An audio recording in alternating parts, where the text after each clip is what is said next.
Hey everyone, good morning. Happy Sunday. So today is the last day of my video challenge. I'm sorry I've been away the last week. My family has been sick. I have been sick with a stomach bug.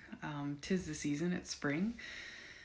So it's been a week of a lot of rest and a lot of self-care. And so what I want to talk to you about today is perfectionism. And so that's why I'm coming to you in my pajamas with my bedhead. I haven't even washed my face this morning. And so in a lot of my videos, I talk about how I struggle with perfectionism. And so I have been doing a lot of reading and a lot of inner work about trying to embrace my imperfect self, right? Because I'm perfectly imperfect. And there's a lot of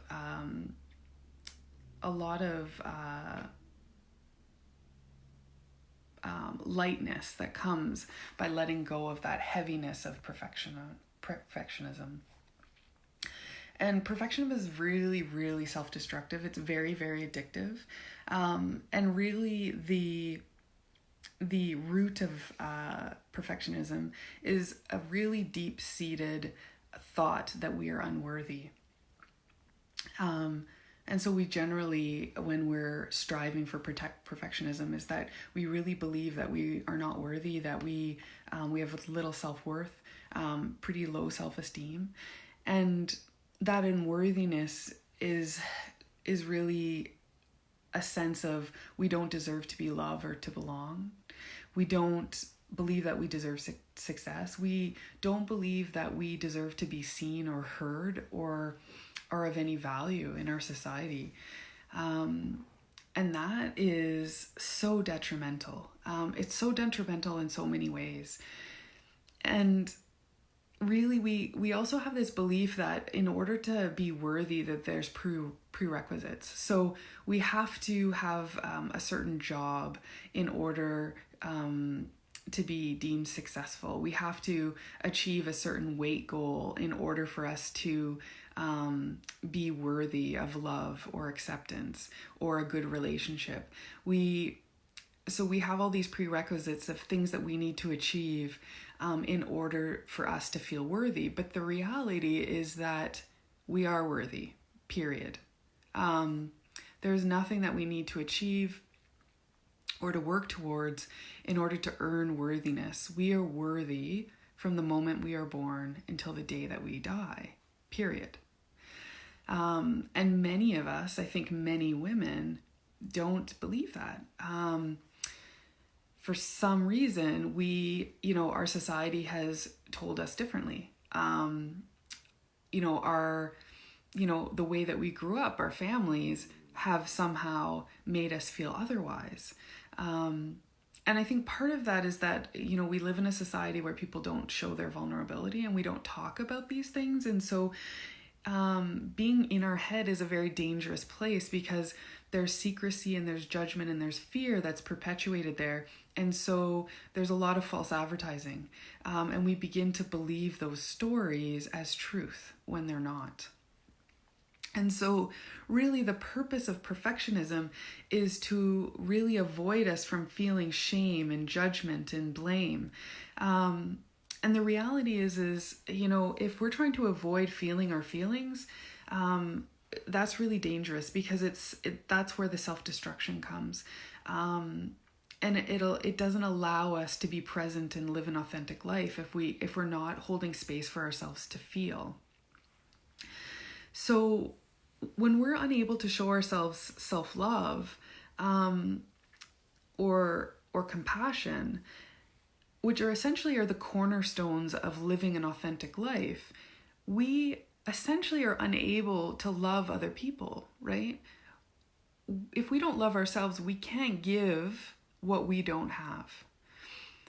If we don't show ourselves self-compassion, we can't show compassion to others and accept them as who they are, right? And that's huge, right? Like for me, that's, I think to myself, well, of course I'm a compassionate person. Of course I accept people for who they are. Of course I love. But as I evolve in this journey, I realize that, I can, as I love myself, I have more to give others, right? And I'm able to be more compassionate and not take things personally, and see people where they're at and hold space for them when they're hurting in a better way, right? And so life becomes a lot easier. I think, when we think about, how do we overcome compassion or overcome perfectionism? The first is that we have to be able to feel our emotions. And not only feel them, but actually share them with other people. And I've talked about this in other videos, in that, shame is essentially the fear of being unlovable, right? And, if we stay in our heads and we perpetuate the isolation, the judgment, the silence, it gives that shame power, right? And that those feelings start to feel intolerable. But when we share our thoughts with other people, we share our feelings, it gets rid of the power of that thought and feeling. But it also lets our family members and our loved ones see what that narrative is in our brain, so they can help reassure us that whether their actions or their words or whatever wasn't meant in the way that we took it, because we cause ourselves a lot of undue suffering because of how we interpret our external stimulus, right? Which is not necessarily the intent of somebody else. And I've said in other videos is that we make ourselves feel. People do not make us feel. We react to their behavior or to their words, but they don't have that power to make us feel.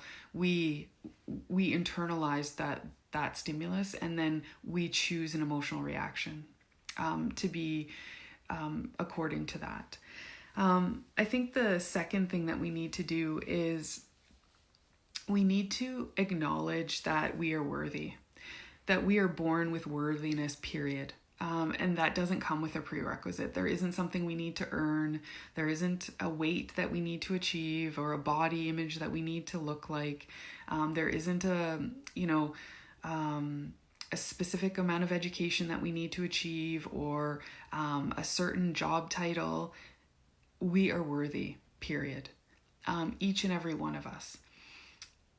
When we think about people who are resilient, we automatically think that people who are resilient are tough and they're strong. And that's actually not the definition of resilience. Resilience is really about people. When they study people who are resilient, they looked and they found that people who are resilient have a couple of things in common. First of all, they feel their emotions. They actually work through those emotions and allow space for themselves to feel. And then, take from that a learning experience and move forward. They also cultivate hope. And what that means is that they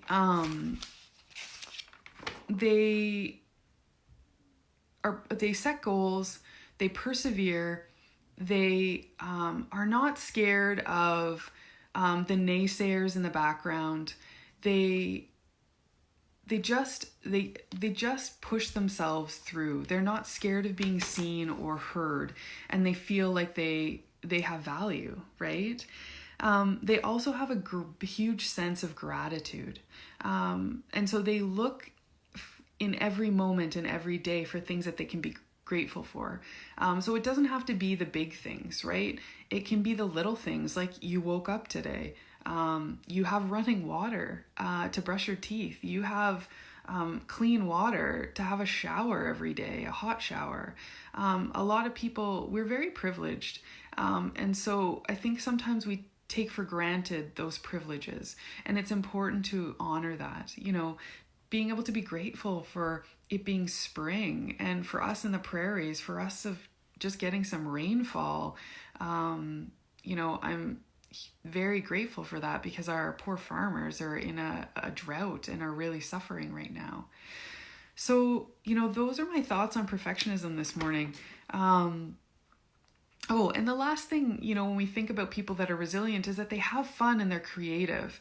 And that's really important, because people who have a perfectionist personality, like I do, have a real difficult time having fun, playing, and being creative, because we are scared of looking foolish, right? And that holds us back in so many facets of our lives. And when we look at, how children learn to be empathetic, how they learn to manage social relationships on the playground, they do that through play. And so it's important that as adults we still have that fun, that flirtiness, that flowiness, that feminine energy, because essentially that's the core of innovation, right? So when we think of the biggest innovations in our world, they came from people that were thinking outside the box, right? And so if we stay in the box, if we stay in our comfort zone, we can't be bigger, right? We can't grow. We can't achieve the big successes, right? And if we live in that box of perfectionism, we will be scared of success, right? We continue to be scared to be seen and heard and valued. And in order to really live our purpose, live authentically, we're gonna have to take up space. And not everybody is gonna like what we have to say. They're not going to agree with it. They're not going to want to see us. But the courage comes from doing it anyways, following what's within your heart and following your purpose. So I ask you all to kind of embrace the gifts of your imperfection. And yeah, and work on it. It's something that it's a work in progress. It's not something we achieve and then we don't ever have to put any work in it. It's something that we have to tackle every day. So this is the last of the 30-day challenge, but it isn't the last of my videos. So although I won't be doing them every day, I'm going to try and come to you a couple times a week. Probably on Tuesdays and Thursdays. So yeah, stay tuned. Anyways, have a great day. Happy Sunday. Bye.